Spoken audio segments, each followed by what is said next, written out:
ہر انسان جو اس دنیا میں رہتا ہے اس کا کسی نہ کسی کے ساتھ تعلق ہوتا ہے، اور اس تعلق کی جو نوعیتیں ہیں وہ مختلف ہوتی ہیں۔ کوئی تو کسی کا خونی رشتہ ہونے کی وجہ سے اس کے ساتھ تعلق ہوتا ہے، اور کسی کا سسرالی رشتے کی بنیاد پر ان کے ساتھ تعلق ہوتا ہے، اور کسی بندے کا کسی کے ساتھ تعلق اس بنیاد پر ہوتا ہے کہ یہ میرا محلے دار ہے، یہ میرے علاقے کا رہنے والا ہے، اور کسی کا اس وجہ سے ہوتا ہے کہ یہ میرے وطن کا رہنے والا ہے، اور کسی کا اس وجہ سے ہوتا ہے کہ یہ میرے شہر کے رہنے والا ہے، اس کی زبان وہی ہے جو میری زبان ہے۔ تو مختلف نوعیتیں ہوتی ہیں تعلق ہونے کی، لیکن تعلق ضرور ہوتا ہے۔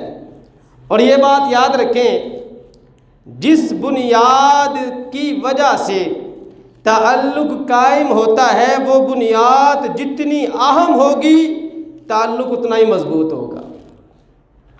اگر ایک بندہ ایسا ہے اس کے نظر میں رشتہ داری کو نبھانا سب سے زیادہ اہم بات ہے، اب کیونکہ یہ اس کی نظر میں اہمیت ہے رشتہ داری نبھانے کی، اب کیا ہوگا، اس کی جان بھی چلے جائے گی، وہ رشتہ داری نبھانا نہیں چھوڑے گا۔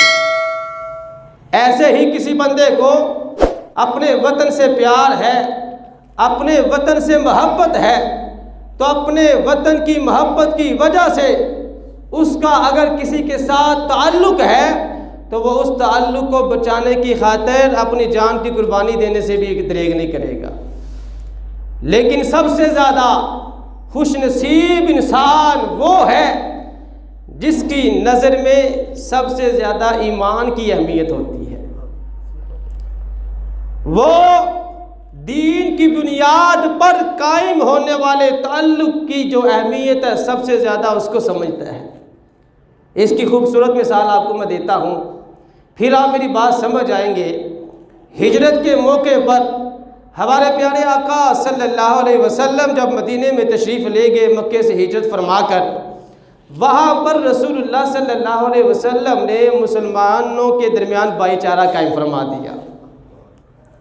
خونی رشتہ نہیں تھا، کوئی سسرالی رشتہ نہیں تھا، کوئی علاقے کا رشتہ نہیں تھا، یہ رشتہ دین کا رشتہ تھا، ایمان کا رشتہ تھا۔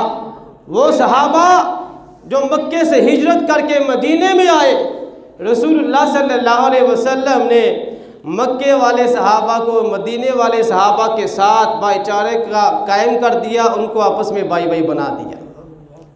اب اگلی بات سنیں ذرا، حضرت سعد ابن ربیع رضی اللہ تعالیٰ عنہ مدینے کے رہنے والے تھے، حضرت عبد الرحمن ابن عوف مکے کے رہنے والے تھے، ہجرت کر کے آئے تھے۔ رسول اللہ صلی اللہ علیہ وسلم نے ان دونوں کو آپس میں بھائی بھائی بنا دیا۔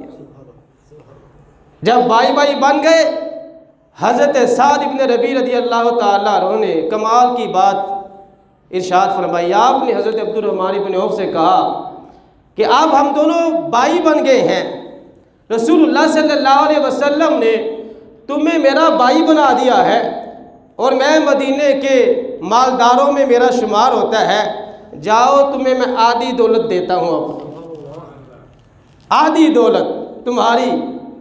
پھر آگے فرمانے کہ میری 2 بیویاں ہیں، تم دیکھ لینا جو تمہیں اچھی لگے، ایک کو میں طلاق دوں گا، پھر جب اس کی عدت گزر جائے گی تم مجھ سے شادی کر لینا۔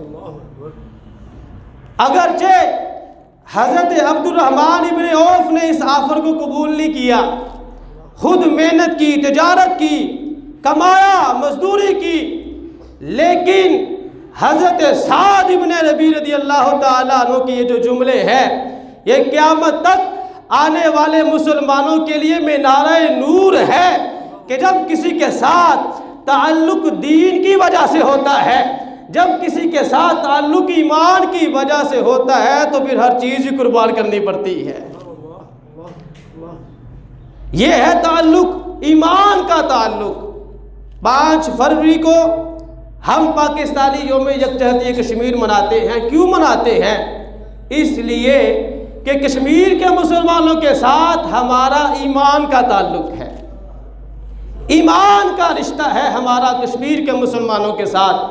اور یہی وجہ ہے کہ ہم نعرہ کیا لگاتے ہیں؟ کشمیر کے جب ہم نعرہ لگاتے ہیں تو یہی نعرہ لگاتے ہیں، کشمیر سے ہمارا رشتہ کیا، لا الہ الا اللہ، یہی نعرہ لگاتے ہیں۔ کشمیر کے مسلمانوں کے ساتھ ہمارا جو رشتہ ہے وہ ایمان کا رشتہ ہے۔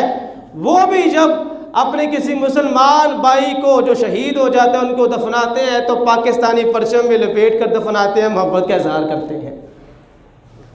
5 فروری کو پورے ملک پاکستان میں مسلمان یوم یکجہتی کشمیر مناتے ہیں۔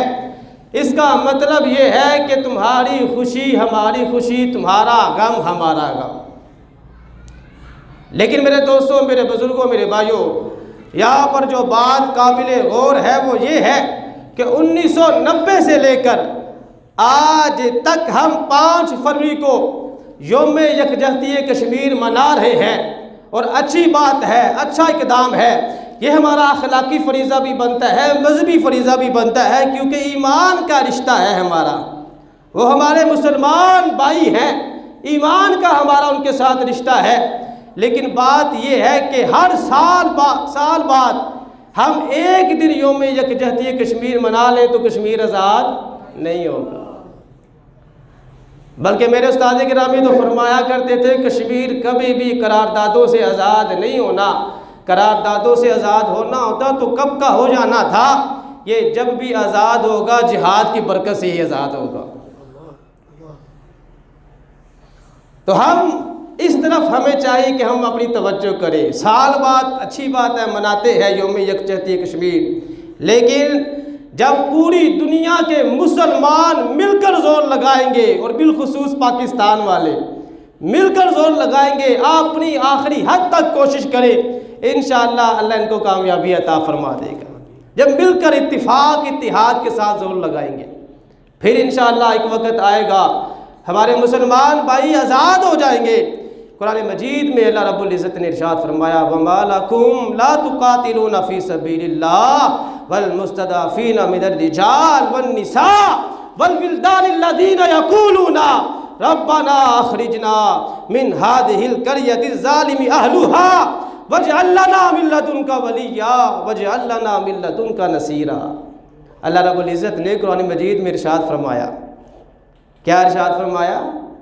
اے مسلمانوں، تمہیں کیا ہو گیا ہے، تم جہاد کیوں نہیں کرتے؟ جبکہ کمزور مرد، عورتیں، بچے، مسلمان یہ دعا کر رہے ہیں، یا اللہ اس بستی کے ظالم ہم پر ظلم کر رہے ہیں، یا اللہ ہم اس بستی سے نجات عطا فرما دے۔ اور وہ یہ دعا کرتے ہیں، یا اللہ ہمارا کوئی حمایتی پیدا فرما، یا اللہ ہمارا کوئی مددگار پیدا فرما۔ یہ قرآن مجید کی آیت ہے۔ اس آیت کی روشنی میں ہمارے علماء نے یہ بات لکھی ہے کہ دنیا کے کسی بھی خطے میں جب مسلمانوں پر کوئی ظالم ظلم کرتا ہے تو دوسرے مسلمانوں پر اس کی مدد کرنا ضروری ہے۔ یہ آیت ہمیں بتا رہی ہے، اللہ فرما رہا ہے، وَمَا لَكُمْ لَا تُقَاتِلُونَ فِي سَبِيلِ اللَّهِ، تم اللہ کی راہ میں جہاد کیوں نہیں کرتے؟ ادھر دیکھو، ظالم مسلمان مردوں پر بھی ظلم کر رہے ہیں، عورتوں پر بھی ظلم کر رہے ہیں، بچوں پر بھی ظلم کر رہے ہیں، اور وہ مظلوم مسلمان دعائیں کر رہے ہیں، یا اللہ ہمارا کوئی حمایتی پیدا فرما، ہمارا کوئی مددگار پیدا فرما۔ حضرات گرامی، یہ آیت بھی ہمیں یہ سبق دے رہی ہے کہ اگر دنیا میں کسی خطے پر مسلمانوں پر ظلم ہو رہا ہو تو دوسرے مسلمانوں کا یہ حق بنتا ہے کہ وہ ان کی مدد کرے، جیسے بھی کرنی ہے ان کی مدد کرے۔ کل 5 فروری یوم یکجہتی کشمیر ہے۔ میں یہ دعا کرتا ہوں کہ اللہ رب العزت ہمارے جتنے بھی کشمیری شہداء ہیں، اللہ پاک سب کی بخشش فرمائے، اللہ پاک سب کے درجے بلند فرمائے، اور اللہ پاک ان کو آزادی کی نعمت عطا فرمائے۔